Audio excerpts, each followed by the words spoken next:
όχι. Εσύ κοίτα εκεί μία, κοιτάω εγώ εδώ. Ακούγεσαι. Πέναλτι. Από εκεί που ήταν.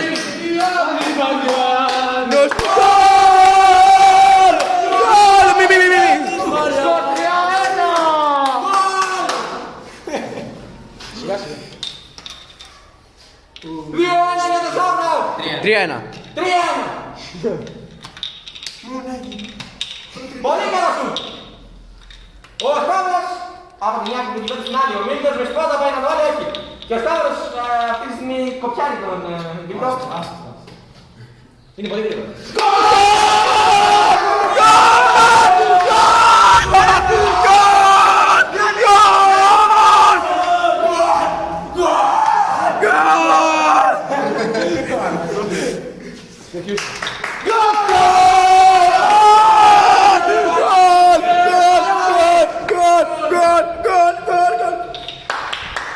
Τι είναι αυτό?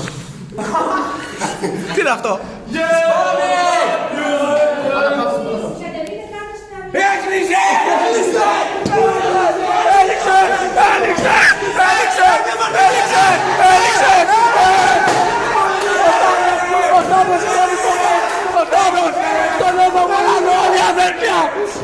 Στον έθο μου είναι όλοι αδέρφια!